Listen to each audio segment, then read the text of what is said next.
if you don't know someone with, for example, schizophrenia or schizophrenia-based disorder, then all you have to go on is what you see in movies, like you said, in the media, and that forms a disproportionate percentage of what you believe about all people with schizophrenia or going through psychosis alike. The research says actually people who have lived experience of complex mental illness are more likely to be victims of violence rather than perpetrators. But we don't hear that. We don't hear about that, do we? So you wouldn't know otherwise.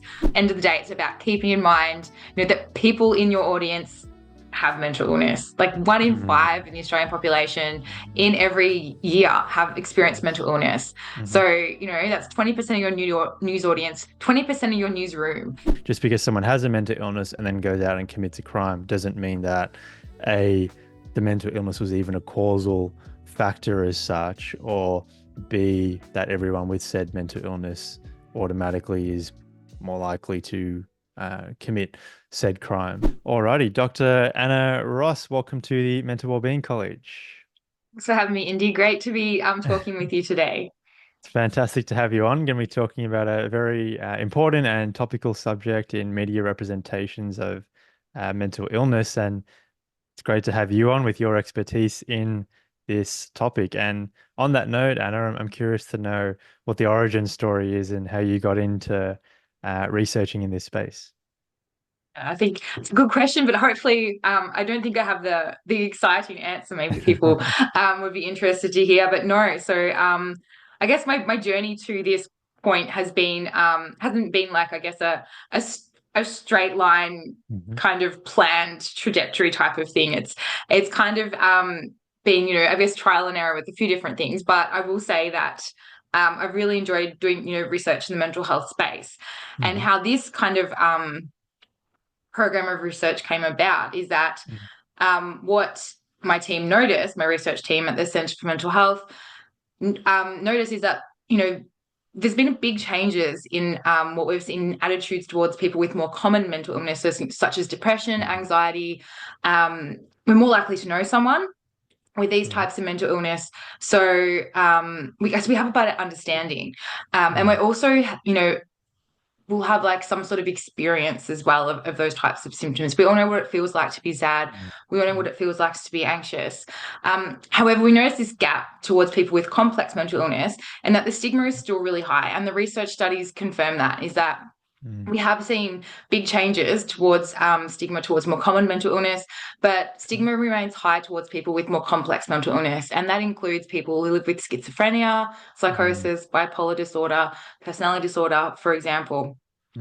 So obviously it's really important that we, focus our efforts on this space to do what we can to address stigma, because we know that, stigma is, I guess, the attitudinal component. So, negative attitudes towards people who have a lived experience. But also we know that those attitudes influence behaviors, and that, is essentially discrimination. And so people with complex mental illness, we know, are discriminated against in so many different ways and different domains of life too. And, socially, in employment, in housing, law enforcement, we hear a bit about that in the media. So I guess, that really drove our focus to say, we need to do something in this space. Also realizing that, in the media is a really big platform for stereotypes to be perpetuated about people living with complex mental illness. So that's where, I guess, this program of research really came out. Yeah, very impactful what you're doing, and I'm very keen to dive into some of the guidelines that you've helped develop and update as well in that space. So you mentioned media, Anna. What are some of the stigmatizing beliefs that are perpetuated by the media for people with mental illness? Yeah, and I think this kind of varies by mental illness. There's no kind of one stereotype for everyone who has mental illness. My work focuses in that complex mental illness space. And that's, again, like psychosis, schizophrenia, bipolar experiences, or mental illnesses that can include the experience of psychosis. And the types of stereotypes we tend to see perpetuated in the media but also other facets of life as well, in movies and, Mm. all in other different things too, is that, we see these stereotypes about dangerousness, being Mm. violent, being unpredictable. And I guess, different to complex mental illness is that, different to more common mental illness, because Mm-hmm. complex mental illness is a lot rarer, maybe like less than Yeah. 1% of the population. We're less Mm. likely to have, I guess, that our own personal experience of, having interaction with someone with Mm. a complex mental illness. So we don't really have opportunities for those types of stereotypes to be, I guess, myth Mm. busted or, Yes. challenged in any way. So Yes. what we are exposed to in the media, we know does more strongly influence our attitudes towards Mm-hmm. people with complex mental illness. Mm. Yeah, really interesting point you bring up there about if you don't know someone with, for example, schizophrenia or schizophrenia-based disorder, then all you have to go on is what you see in movies, like you said, in the media, and that forms a disproportionate percentage of what you believe about all people with schizophrenia or going through psychosis alike. So, on that note, then I think a lot of people listening will be quote unquote victim to that perception. So, are people with schizophrenia more violent? Good What question. what does the data say? Yeah, no, and the research says no. The research Okay. says actually Mm. people who have lived experience of complex mental illness are more likely to be victims Okay. of violence rather than Mm. perpetrators. Hmm. But we don't hear that. We don't hear about that, Yeah. do we? So you wouldn't Yes. know otherwise. Yeah. Um, and I think, what we see in the media is an overrepresentation. There will be, Mm. of violence that can be attributable to mental illness or psychosis in Mm-hmm. particular. So we know that about, 4 to 6% of the violence that occurs in the general population is attributable to mental illness. Okay. However, in terms of news portrayals of people with schizophrenia, for example, Yeah. 50% of these are linked to violence. So, Oh, wow. what we are exposed to in the media, and like we said before, Mm. that being potentially our only source of information about people with schizophrenia or Mm-hmm. psychosis, Mm. what we're exposed to is an overrepresentation. Mm. And then again, that really, I guess, fuels those beliefs about dangerousness and violence and unpredictability, because Mm. that's all we're hearing. Mm. So to clarify then, about 95% of all violent crimes committed are done so by people without a mental illness. So the overwhelming majority of violent Absolutely. crimes. Yeah, okay. Yeah, yeah. Yeah, okay. So that definitely speaks to that overrepresentation then. And I think that Go the on. flip side of that is those Yeah. narratives are missing, right? Not to say that, oh, Mm. most people with schizophrenia aren't violent, not, I guess, that narrative. But Mm-hmm. what about people living well with schizophrenia? There's Mm. lots of Yeah. people who are living well with schizophrenia, but Yes. we don't hear those stories in the media. And that's also something that, Yeah. I know lots of people are doing a wonderful job at, Yes. in their advocacy roles and sharing their lived experience stories. So like Sandy Jeffs is one of those amazing people, as is Cameron Sonordal, both SANE Mm-hmm. peer ambassadors. Ah, yeah. Mm-hmm. Amazing job. But there's, I guess, only so much people with lived experience and, and advocacy can do. We Yes. really need, I guess, the media to come on board and say, hey, this is problematic, that it's very, um, weighted Mm. heavily towards these really strongly negative, harmful types of portrayals. Yeah. How do we balance these out? Yeah. So why does this occur? Does the media have it in for people with schizophrenia and they're just looking to paint them with a broad brush, or what are some of the mechanisms going on here as to why you have this disparity in Yeah. overrepresentation? I really hope that's not the case. Yeah. And from the journalists I've spoken to, that definitely Mm. isn't the case. I Yeah. think a lot of it comes down to, the news values, Okay. and what makes a story newsworthy. And we know that Mm. like those lived experience, living well types of stories aren't as, considered as newsworthy, aren't as um Mm. as topical as such as Yes. some of those more breaking news types of stories as events Mm. are unfolding. And with the news cycle these days, we see those stories getting 24/7 news coverage, and Mm. every time there's a breakthrough or an update on what's happening, that is Yes. information's being shared, and that news is Mm. being shared in real time. Mm. So I think that partly contributes to, I guess, that overrepresentation we see, Yeah. but also, I guess, the public nature of such events. For example, the Bondi Junction Mm. shopping centre attacks, that coverage just, of those Mm. types of events just explodes. And so, that kind of thing contributes to the overrepresentation too. Yeah. And is part of it the incentive for the media to sensationalize things and thus to only report on these bigger quote unquote events which are likely to garner more attraction, i.e., violent crimes, less so here's someone who has schizophrenia but is living well. Absolutely. And we know, for some news organizations, they're fully commercialized. So, Mm, they, I guess, that it's attention is their currency, clicks are their currency. So, yes. absolutely. I think for some news organizations, that is a factor. But Mm-hmm. I think there's a way we can do it. We're not saying don't cover these stories, but Yeah. let's cover them in a way that is Mm, balanced and fair and accurate. So as you said before, we're yes. not painting everyone who lives with schizophrenia or lives with psychosis in the same brush, that we're Mm, introducing balance to these stories so that we're still covering the news, but we're not mm. harming others in the process. Yeah, yeah. No, really important point. And I definitely want to dive into the details of what maybe more responsible media reporting might look like. But in your work, how receptive are the media to changing their media reporting practices, particularly given what we just said about uh, attention is their currency, views, clicks, as I understand it, their budgets are hinged heavily on past results, which is things like attention, clicks, views. So, how receptive is it to get them to change their practices when these sensationalist reports are more likely to garner the currency that they're after? Mm. And I think it's hard to talk about, the media, I guess, as one Yeah. entity because we know Mm. there's so much variation within. And we know there's some journalists who are out there really working to do the right thing and really, champion the work of Mm. Mindframe and the guidelines Mhm. for responsible reporting that they've produced. So I think it'd be unfair to say, this is Yeah. what the media is like. Hmm. But I will say that in my experience, I think it's more about lack of awareness. Okay. I think it's really easy to kind of think, oh, this is how we've always reported on these situations.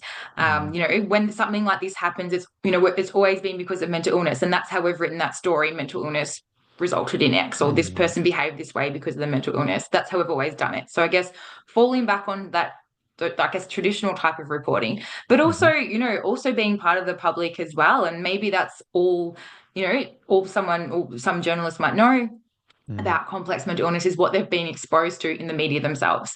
So Yeah. I think, a big part of my work as well is like that Mm. awareness piece saying, hey, that's not the case. These are the Mhm. facts, these are the stats.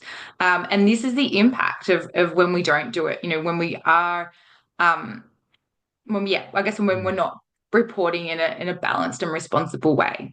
Mm, yeah, okay. And do you feel like some of the responsibilities on the consumer as well, given especially, the negativity bias, we're more likely to have images burned in our mind which are tilted towards the negative, e.g., the violent crime stories versus the living well stories and things like wanting to have a predictable black and white world where all people with X condition are violent versus the reality, which is a hell of a lot more nuanced than that. Is there a Absolutely. responsibility on the consumer perception of that? I definitely think so. And I guess, with social media these days as well too, is that, Mm, for the first time, people who are consuming news also have a voice. And mm, that can sometimes be a good thing. Also maybe also not such a good thing sometimes as well. mhm, But what I guess we'll say is really reassuring that I've found in when you see a headline, you think, that's been mm, shared on social media, you think, oh goodness, like yeah. that doesn't hit so well. Scroll to the comment section. I'm sure we're all guilty of doing this, right? You see a post and you think, oh goodness, comments. Yeah. Um, and what I found really reassuring is that people are calling out news organizations for Oh. this for being stigmatizing. Mm, Um, and that might be, in of like, different health conditions or yes. other minorities. But Mm, I think that has been really reassuring. There's been times where I've braced myself scrolling down that yeah. comment section, thinking, "Oh goodness, this is going to be really bad." Yeah. But I'm often, and this is a really good thing, Mm, pleasantly surprised that the public are holding Yeah. media and journalists accountable to say, hey, that's not fair to just blame this on mental illness. Yeah. Nice. So I think, yes, absolutely. We need to be mindful in Mm-hmm. what we're clicking and what we're consuming, and not to Mm. fall for the clickbait, especially, when that is stigmatizing and harmful. Also, it's Mm. tricky, right? Because it's like a train wreck. You can't look away. You think, oh my goodness, you Yeah. need to want to know what it says sometimes. Yeah. But yeah, I think that does, I think that is really, yeah, can be impactful to give that straightforward feedback to say, hey, do Mm. better. We're Yeah. more informed than what you're giving us credit for in this reporting. Yeah. Do better. Hello, everyone. A quick break from today's episode. At the Mental Wellbeing College, we are committed to the goal of communicating evidence-based wellbeing strategies out to the broader community. The goal of this podcast is to bridge a gap between self-help material and peer-reviewed research by providing evidence-based discussion that respects the nuances of psychology but is digestible for all audiences. Ultimately, I hope that you as a listener feel empowered after each episode so that you can take away and implement strategies to improve your own mental well-being. If you have gained value from this episode of the Mental Wellbeing College, I would be so grateful if you were to hit subscribe or follow, or to share this episode with someone that you love. This is how we continue to grow the show, get the message out, and to impact people in need by providing such information and strategies. Thanks so much for tuning in. It means a lot to us here at the Mental Wellbeing College. And now back to today's episode. Yeah, you mentioned as well, or you've alluded to this a couple of times, Anna, about not kind of painting all media outlets with a homogenous or Mm. same brush. So do you see differences in the way different media outlets report on mental illness and suicide, whether it's print media versus online or particular outlets with particular political leanings, for example? Yeah, we do tend to see a difference, and we Mhm. understand there's different editorial expectations and editorial pressures Okay. within, across different newsrooms too. So, I mean, just because, someone's name appears on the byline, and maybe their work, could be considered stigmatizing, Hmm. or hasn't necessarily aligned with the mind frame guidelines, Hmm. that, it might not necessarily be the journalist who chose those words or chose that headline. It might have been, Hmm. editorial pressures coming from above saying, this is how we need to do this, or this is what it should say.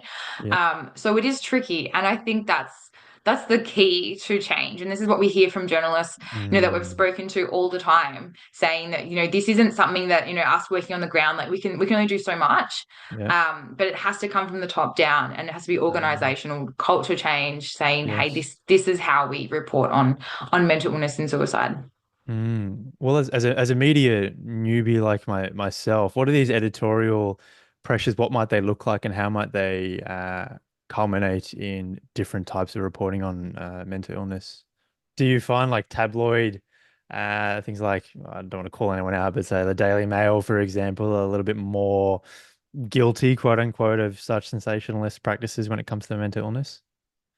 Yeah, we do. And like Yeah. our research supports that. Yeah. Okay. And I guess, it's to be expected, right? And our Mm. research supports that. Globally, the research supports that, is that, Okay. tabloids, Yeah. media don't, Mm. are less, I guess, less likely to report responsibly, or the quality of their reporting of mental illness and suicide isn't as high as other types of media. So we know, I Yeah. guess we know that across the board, that's what happens. Yeah. Okay. Okay. Yeah. So we've talked a little bit about responsible media reporting and the other side of that coin, irresponsible. What does that look like on, say, some of the details of a report? What pushes it to be responsible or irresponsible? What should media outlets be doing versus not be doing? Yeah, I think end of the mind, end of the day, it's about keeping in mind, that people in your audience have mental illness. Like one in Mm. five in the Australian population Mm. in every year have experienced Yes. mental illness. Hmm. So, that's 20% of your news audience, 20% of your newsroom, if not Mm. more, because we know that journalists are exposed to a lot of trauma through their work as well. And Uh, they're not immune to mental illness either, or mental health mm. impacts. So I think it's about being really mindful Mm. um, of the impact it Yeah. can have, and then, trying to do the right thing. So Yeah. the guidelines outline things like, using person first language. So describing Hmm. someone as, living with schizophrenia, or rather than a schizophrenic. Yeah. That's I guess one of the recommendations, including help information, so helplines, Mm, um, relevant to the story. So linking people in with support, or vulnerable mm, audiences in with support as they need. mm-hmm, In I guess in the space of reporting complex mental illness more particularly, mm, I guess the key thing is about giving, I guess, context and balance to the story. So not saying X happened because of this mental illness, saying, mm, hey, this did happen. Um, I guess not speculating, did they have a mental illness or not, waiting for that to be confirmed, but also then yes. when it is confirmed, giving that context to say, hey, this did happen. Yeah. This person was confirmed to have, a history of mental illness, but also looking at the other factors that were going on, because we know that there's other factors that are bigger Mm, predictors of violent behavior than mental yes. illness. So that might be, having a history of violence or aggression. Um, access to Mm, treatment. For some people, yeah. as we heard in the Bondi Junction shopping centre incident, that due to homelessness, that Mm, access to treatment wasn't possible. So I guess presenting a broader picture to say, this was yeah. mental illness was part of it. Mm, Once that's been confirmed by police or yes. mental health professionals, but then also painting the bigger picture to say, like, we know 1 in 5 people live with a mental illness, but they're not Mm, all out perpetrating yeah. violent crime. So we know other factors have to come into play. So Mm, report on those, describe that. yes. Yeah, yeah, really interesting. It reminds me of when I was working in a forensic psych clinic, and we would often be tasked with assessing people who are up to be sentenced for a particular crime they committed, or on a Section 14, which is just simply whether they can be absolved of their crime or punishment per se because of the presence and link of a mental illness. And what we were looking for is not just the presence of a mental illness, but a nexus between the mental illness and the offense, the crime. And I think that kind of speaks to what you're talking about, which is just because someone has a mental illness and then goes out and commits a crime doesn't mean that A, the mental illness was even a causal factor as such, or B, that everyone with said mental illness automatically is more likely to commit said crime. So, Yeah, absolutely. And that's exactly what we want. We don't expect our journalists to be, forensic psychiatrists at all, and we don't expect mhm, them to have that level of expertise. mm, But we just expect them to dig a little deeper and yeah, say, hey, look, yes, the police are confirming this was a factor, but what hmm, else was going on? What else made this yeah, happen? Because yeah, we know that mental illness alone isn't enough. So yeah, yeah, exactly like your work, but also without the forensic psychiatry expertise. yeah, yeah. And you're giving a lot of people expertise with your guidelines you developed, which is great, and we'll come to that shortly. But also, some of your work I've read through, and it talks about the role of media reporting and copycat suicide. So, can you talk to us a little bit about what a copycat suicide is and how the media may play a role there? Yeah, so I guess my work doesn't necessarily measure that, Mm-hmm. but I guess we know that there is a link, a strong link. There's so strong research evidence confirming this. Mm-hmm. And there was a big study published in The Lancet a couple of years ago now, Mm, that did a big analysis, and that very big fancy analysis, and their findings okay. said, hey, look, here, this is the link. So Mm, I think that's a good thing, because then that, I guess that gives us evidence to when we do, like, I say we, mm. when StigmaWatch and Mindframe, so they're the two Ah, teams yep. here that work with the media in Australia. Very lucky to have them, Mm, in the sense that, we are in Australia, we are leading the world in this space in terms of our right. responsible portrayals of people with mental illness and of Mm, suicide as well. mm, So Mindframe are the program who do I guess the proactive approach, so training of journalists and journalism students, mm-hmm. about what responsible reporting looks like, and what the expectation is. And Yep. then StigmaWatch work with journalists post production. So when something's been published that doesn't quite meet that standard, and it's been reported by a Mm, member of the public, mm-hmm. or by one of through the monitoring, the regular monitoring that the teams do. Yeah. contacting the journalist or the editor saying, hey, look, this has come through. It's Mm-hmm. problematic because of, for these reasons, we just ask that you change these things. Mm. So that's one of, I guess, our approaches for working with the media. I think we're also, I'm also very lucky to have the opportunity to be collaborating with both of the teams Mm-hmm. and looking at kind of the data they collect through their work Okay. and, looking at reports of problematic media portrayals to StigmaWatch over a 5-year Mm. period, we found that including details about suicides, whether that's method or location, was actually the most problematic or most commonly reported Mm. problem, Yeah.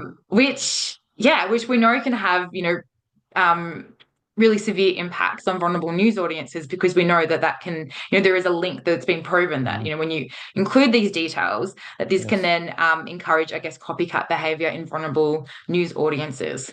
Mm. So, that's something Yeah. that's Wow. it's really important that, we're working with the media to Yeah. get right and not be including that information. Yeah. So the implication of that is to obviously still report on the suicide, but to just not include specific details of the method or location. Is that what a responsible media report would look like in such Yeah. an instance? Absolutely, because we know that suicide is an important public health issue.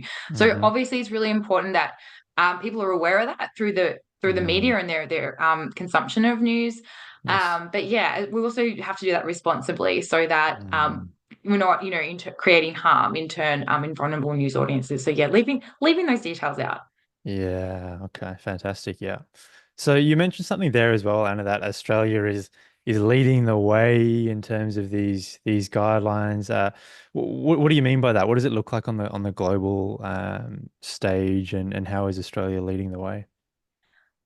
Yeah, that's a really good question. I think it's something we can be really proud of because it's Yeah. not an easy feat. But I think what we're doing so well here, and when I say we, I mean, Mm. the Mindframe team Mm-hmm. are, it's working with media. So it's not just saying, I guess, sitting in their office Mm. saying, do it this way, like really Yes. disconnected and removed, but Mm. working with the journalism community to say, hey, this it's important we do it this way. This is how we Mm-hmm. do it responsibly. Let's work on this together. We're here to support you in, in your reporting on these Mm. issues. Contact us if you have questions or you'd like support. So I Yeah. think that relationship with the Yes. media is something that is really helpful in terms of Mm. getting traction with the guidelines, Yep. seeing them implemented in journalism practice. I think Mm. that's what has been really important, where other countries maybe don't have the same relationships with media, but Mm-hmm. also have different media landscapes as well. I think we need to acknowledge that in other countries, such as the US or the UK Mm. even, um, where yeah. Mm. I mean, so like there's, I guess, numerous, maybe different barriers, maybe or stronger barriers Yeah. to working with media, and maybe even Mm. stronger pressures to be reporting a certain way Mm. within those newsrooms. So I Yeah. think that that's part of it. Yeah. But yeah, I think, most journalism students in Australia will receive Mindframe training. So even before they go Wow. into a newsroom, they kind of know what the expectation is.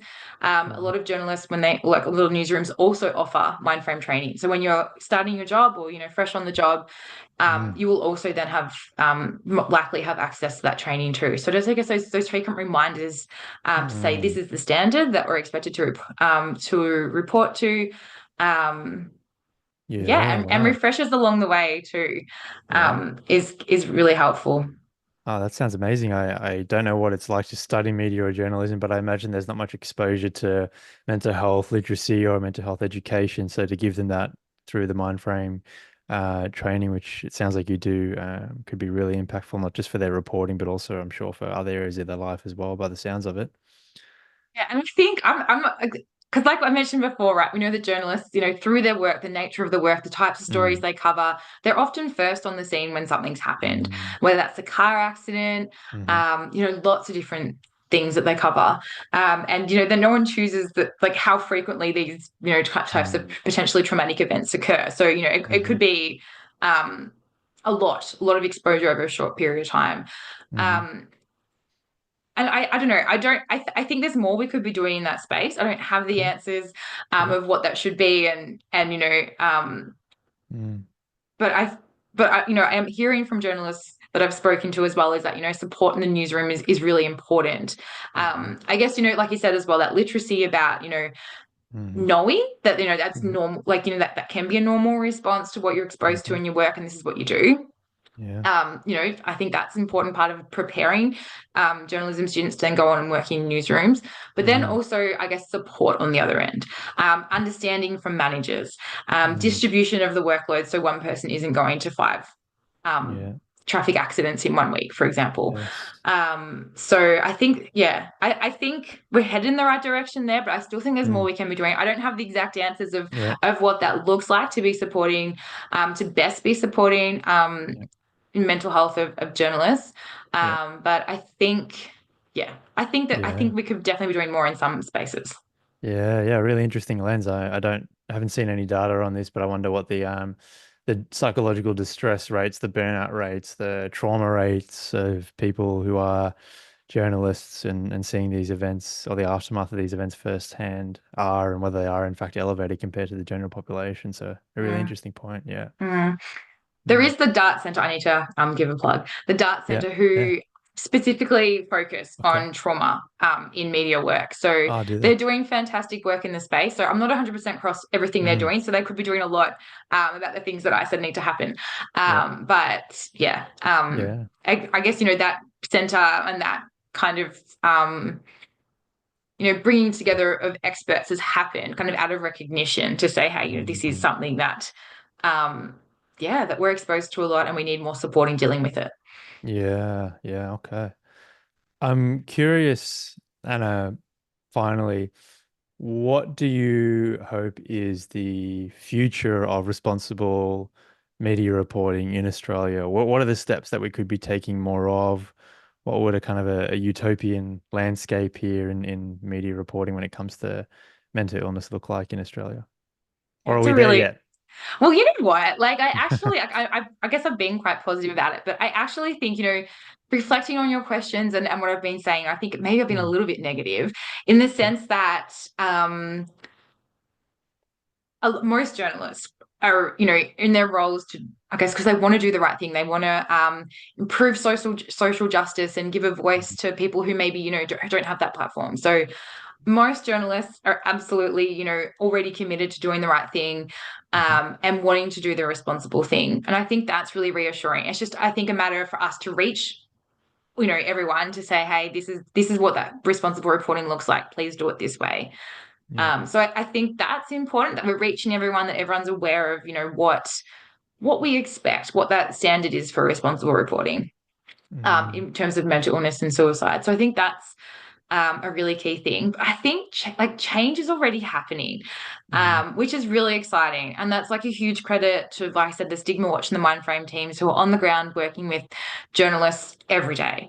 Mm. And for example, like I know, through contact with, like I said, some of those more tabloid news organizations, Oh, yep. through contact with editors and being persistent and Mhm. um, I guess, that approach to working together has Mm. already brought about really big changes that, you might not have even expected being possible as well. So Mm. I think we're definitely headed the right direction. Yeah. Potentially, it's just a matter of doing more, having, to have Mm. broader reach and broader impact. Yep. Um, but I'm optimistic. I'm very optimistic. I think we'll get there. We're not there yet, Mhm. but I think we're definitely headed in the right direction.